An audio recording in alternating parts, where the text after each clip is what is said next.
¿Sabes por qué si confías en Jesús tienes paz? En el nombre del Padre, del Hijo y del Espíritu Santo. Amén. Palabra de vida del Santo Evangelio según San Mateo, capítulo 19, versículos del 23 al 30. En aquel tiempo Jesús dijo a sus discípulos: Yo les aseguro que un rico difícilmente entrará en el reino de los cielos. Se lo repito, es más fácil que un camello pase por el ojo de una aguja que un rico entre en el reino de los cielos. Al oír esto, los discípulos se quedaron asombrados y exclamaron: Entonces, ¿quién podrá salvarse?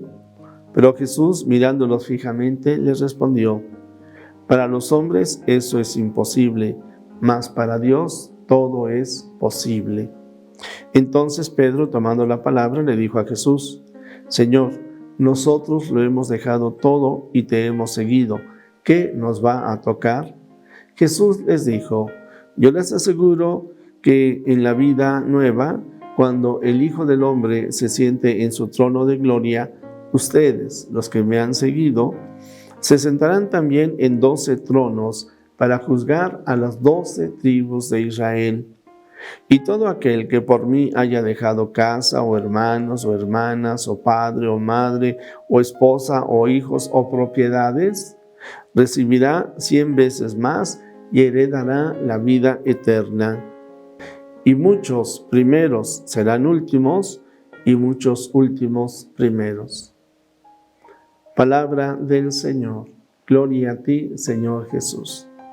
Pues, amigos, no cabe duda que el Señor nos invita constantemente a confiar y nos invita a, creyendo en Él, confiar en Él. Estos diálogos que el Señor Jesús establece con sus discípulos, con sus apóstoles, estas enseñanzas que Él da para ellos son también para nosotros. Y hoy el Señor Jesús, pues no está hablando solamente de la riqueza material, cuando dice que para un rico es difícil entrar en el reino de los cielos, sino que es una enseñanza hacia la humildad, es una enseñanza hacia la confianza, es una enseñanza hacia el abandono de toda nuestra vida en las manos del Señor.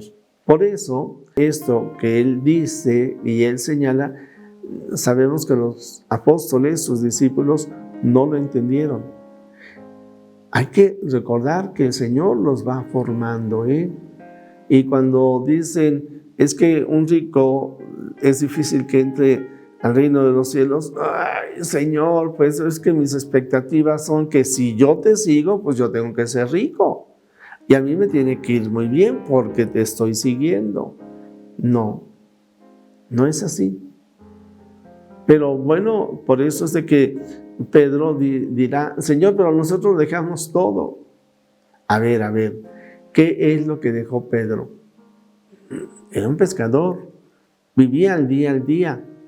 Ciertamente dejó la casa donde vivía, ahí estaba su suegra, por lo mismo pensamos en la esposa, pensamos ciertamente que habría hijos, seguramente que ellos ya estaban en una edad suficiente, adecuada para seguir trabajando y habrán atendido a la esposa y a la suegra, a la abuela, diríamos, ¿verdad? Y efectivamente Pedro dice: bueno, lo hemos dejado todo, te estamos siguiendo. Fíjense cómo aquellos otros pescadores, Juan y Santiago, que son hermanos, sabemos que Juan era el más pequeño de los apóstoles, de los discípulos, de tal manera que seguramente su hermano Santiago no era tan mayor.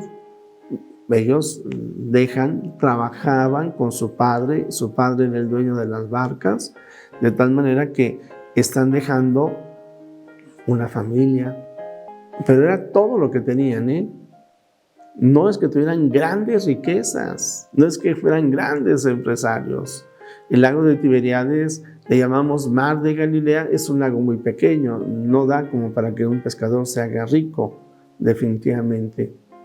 Pero entonces es cuando nos damos cuenta cómo el Señor Jesús no está hablando de una riqueza material, sino está hablando de ese sabernos desprender de incluso no solamente de lo material, sino sabernos desprender de nuestro ego, de nuestras ideas fijas, de nuestros complejos, de nuestros odios, de nuestra desconfianza, de nuestros miedos, para seguirlo. Y por eso el Señor Jesús pues dirá, bien, ustedes que han dejado todo, que han dejado a su casa, a su papá, a su mamá, a sus hermanos, a su esposa, recibirán el 100 por 1 aquí en la tierra, ciertamente, y la vida eterna. Eso es lo más importante, queridos amigos. Esto es lo más significativo en nuestra vida, porque podemos recordar que a la larga todo lo que tenemos aquí es pasajero. Tenemos que amarlo, tenemos que cuidarlo, tenemos que procurar que siempre esté mejor. Pero nuestra alegría no está en lo que tenemos, en lo que hacemos, en la fama que podemos obtener, en el gusto, en el placer como fruto del trabajo realizado, sino sobre todo en el amar a Dios. Por eso es de que el Señor Jesús nos invita a que confiemos plenamente en Él. Porque lo dirá, ciertamente, ¿quién podrá salvarse? Pues Jesús responderá, para los hombres esto es imposible, pero para Dios todo es posible. Podemos recordar aquella expresión de San Pablo, todo lo puedo en aquel en quien he confiado. Pero aquí estaríamos hablando también de una gran novedad de la que el Señor Jesús nos habla. En este fragmento todavía lo hace de manera velada. Hay tantas cosas imposibles para el hombre, pero para aquellos que confiamos en Jesús es posible. ¿Por qué? Porque recibimos la gracia del Espíritu Santo. Sí, el mundo no entiende el tema de la castidad de la que hablamos la semana pasada, porque no tiene el Espíritu Santo. El mundo no entiende el por qué la unión de un hombre y una mujer puede prolongarse a lo largo de toda la vida, porque no cuentan con la gracia del Espíritu Santo. Es decir, no tienen a Jesús y no cuentan con la gracia del Espíritu Santo. Para el hombre muchas cosas son imposibles, pero para Dios nada hay imposible. Y la manera en la que Dios actúa es dándonos su Espíritu Santo. Ese Espíritu que nos hace valientes, hace que podamos confiar en el Señor. Por eso, cada uno de nosotros podemos asegurar que con Jesús todo es posible. Que con Jesús es posible vivir una vida confiada en el Señor, generosa en el trabajo por los demás, en el servicio a los demás, sabiendo que el Señor nos recompensa aquí en la tierra con tantas alegrías y tantos gozos, y al mismo tiempo nos ofrece la vida eterna. ¿Qué tanto confías tú en el Señor? ¿Te das cuenta que confiando en Él tienes paz? ¿Sabes que esa paz es fruto de la presencia del Espíritu Santo en tu corazón? Jesús, que todos te conozcan y te amen es la única recompensa que quiero. El Señor está contigo. La bendición de Dios Todopoderoso, Padre, Hijo y Espíritu Santo, descienda sobre ti, sobre tu familia, sobre México y el mundo entero. Amén.